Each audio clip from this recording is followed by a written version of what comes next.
My name is Elsie Scott, and I grew up in a town called Lake Providence, Louisiana, in East Carroll Parish, Louisiana. And my father was a civil rights activist in my hometown. He was president of the NAACP for about 35 years. He was the pastor of Null Star Church, and he was the Black man who everybody came to in my hometown when they had a problem. My father was not a lawyer, but he had a whole set of Louisiana law books, and he studied the law, and he gave advice to people.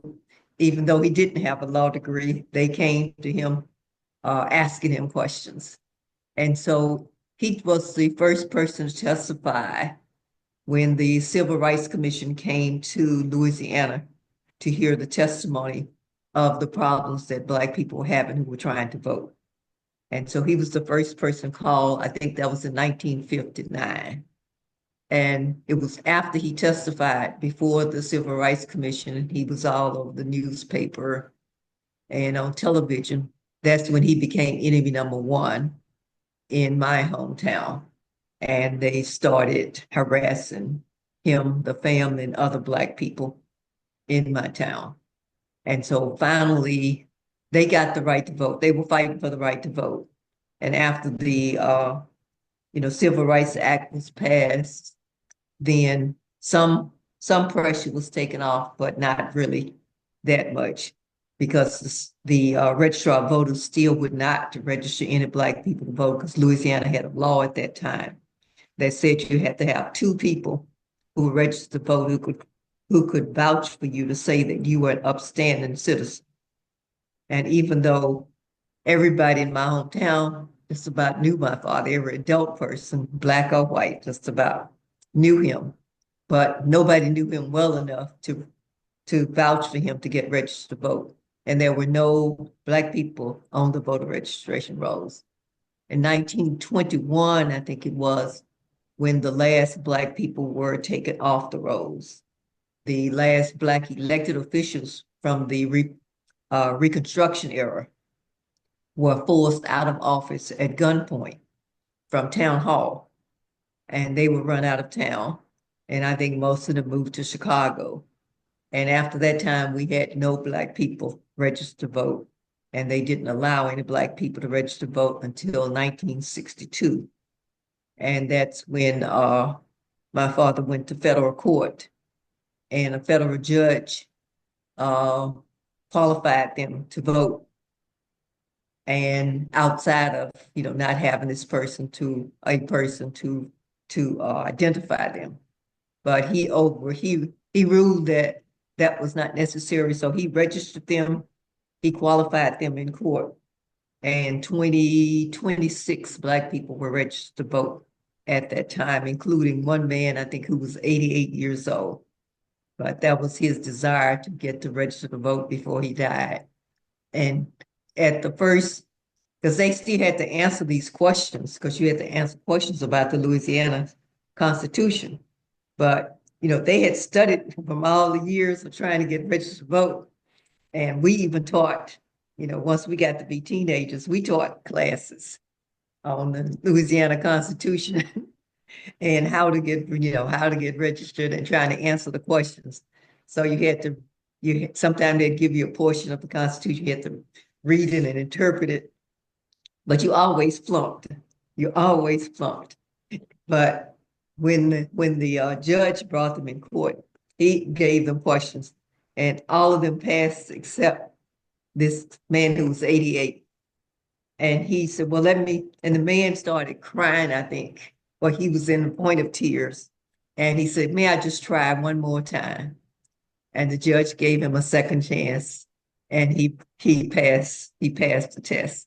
And so they got registered to vote, and it was right before an election. So they were excited they were going to finally get a chance to vote, first time in their lives. And they started harassing, burning crosses, trying to intimidate them into not voting. And one Black man who had registered to vote by the judge, that they arrested him the night before, saying he was late on his child support payments. So he could not vote because he was locked up at the time of the election.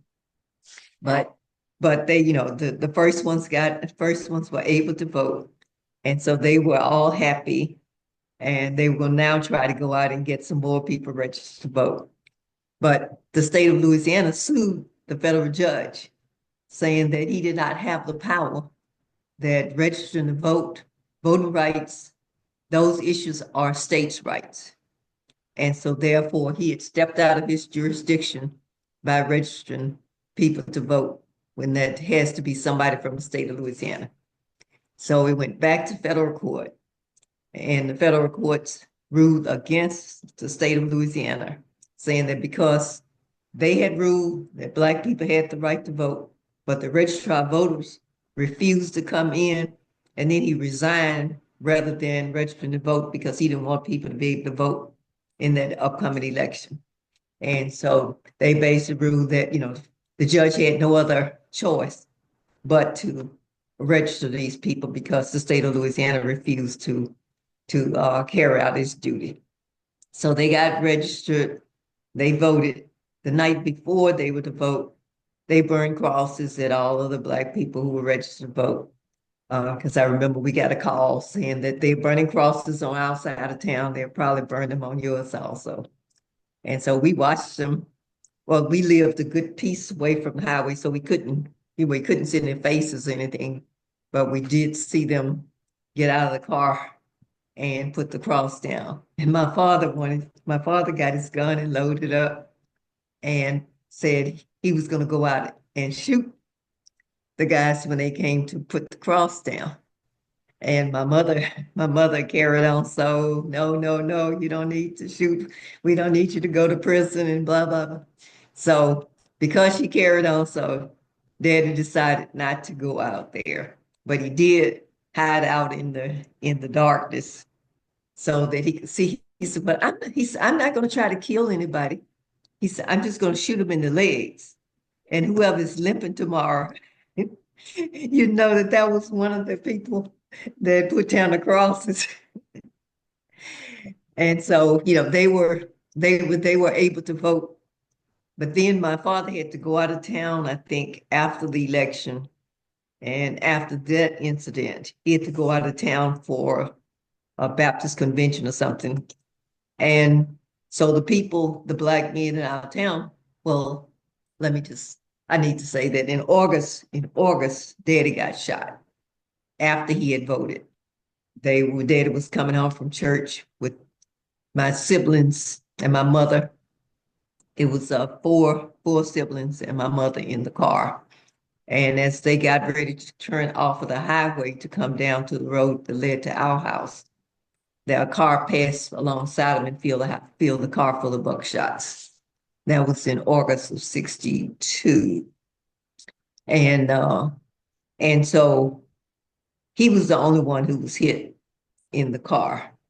And he said his presence of mind said to him to get out of the car and let your wife take the children and get off this highway because they're going to double back and come back and see who's still living.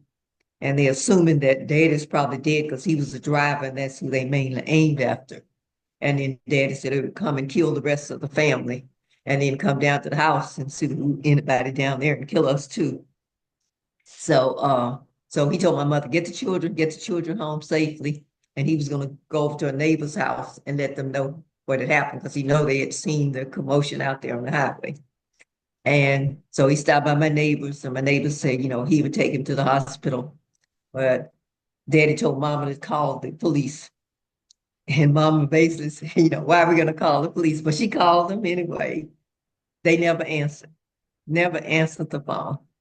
And my mother said, oh, I guess they're too busy taking off their Klan robes and getting into their police uniforms.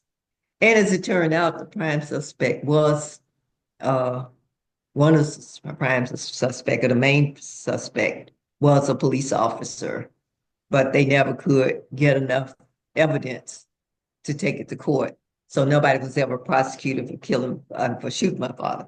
But the good thing is Daddy was so skinny until I guess they were aiming for his heart, but it got his arm only. And nobody else in the car got shot. My baby sister, she kept complaining about her eyes, and over the years, I think that buckshot got in her eye and, caused some damage in her eyes. But they were really, blessed that that didn't happen. So after Daddy got shot, he was concerned about leaving town and leaving us there, even though he had given shoot lessons to every child once you got big enough to hold a gun. He would give you shoot lessons. He's because we need to know how to protect ourselves when he and mama were not at home. And we never know who would come down to the house. And so my older sister, who's 2 years older than me, she got very proficient in shooting and she enjoyed it. She was sort of an outdoors person. She went fishing with dad, etc. I was not into the guns. So I was not that interested in learning how to become proficient in shooting. But I was very good with the threatening phone calls. So my assignment became to deal with the people that called with the threatening phone calls. So I could talk to them and I could give it back to them everything they'd give to us. And so they called and said, well, how old are you? Because they said they were going to come and kill my dad and they were going to rape my mama. And I said, well, you better bring an army with you because my dad is ready for you and stuff like that. But so that's when they assigned me to the phones because I wasn't afraid at all on the phones. Now, I don't know what I would have done if I'd had to face them with a gun. Uh, and so my father had to go out of town. I don't know if it was something to come up to me with the Justice Department or the NAACP. Anyway, the some of the younger black men in my hometown decided that they need to protect our family. Because one of the best things when Daddy got shot, it seemed like so many black people that had been scared to speak up or try to vote or do anything. Now all of a sudden, they seemed ready to help. The night that Daddy got shot, it seemed like every black person in my hometown either came to our house or called because the phone was ringing nonstop, and we had to take turns answering the phone. And everybody, even the school teachers who had been scared because they were going to lose their jobs, everybody. I had a cousin who was a school teacher.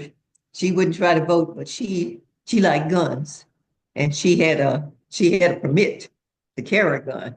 And she always said, "Have gun, will travel." They had a movie on a TV program at that time, and so she came down there at night with her gun. But and so these black men decided they were going to create this security force to make sure no harm came to us when Daddy had to go out of town. But even they started before Daddy went out of town. They just said he needed to be able to sleep at night. And so they would sleep out in the trees outside of our house. And we had three dogs. And we would we would let the dogs loose at night so that if anybody came on the property, the dogs would bark and maybe run them away because we had one that was kind of vicious that would take somebody out, I think. Anyway, uh, and so they did that for quite a few months. And it wasn't affiliated with the Deacons for Defense. It was just local black men from Lake Providence, Louisiana, East Carroll Parish, deciding that, we're not gonna let them just come in here and kill our leader and his family. That we're gonna be responsible here. And it gave us a bit of comfort because, Daddy did have to travel sometimes and he would be gone. And my older brothers were grown and gone. So the oldest person in the house who had guns, who were good at good at gun training, was my older sister. And she was like 15 maybe. And she used to sleep with a gun under, we shared a bed, and she'd sleep with a gun under the bed. And I said, oh, I hope she doesn't jump up one night and say can shoot me. But they were long guns, so it was less likely she was going to be able to mistake and shoot me. If because Daddy didn't believe in those small guns, revolvers. No, no, no. You got to have a high-powered rifle. And the guns he used to hunt deer and stuff like that, that was the guns that he had in every corner of the house to protect us. Did you did you want me to cover something else? You had some other questions? Okay.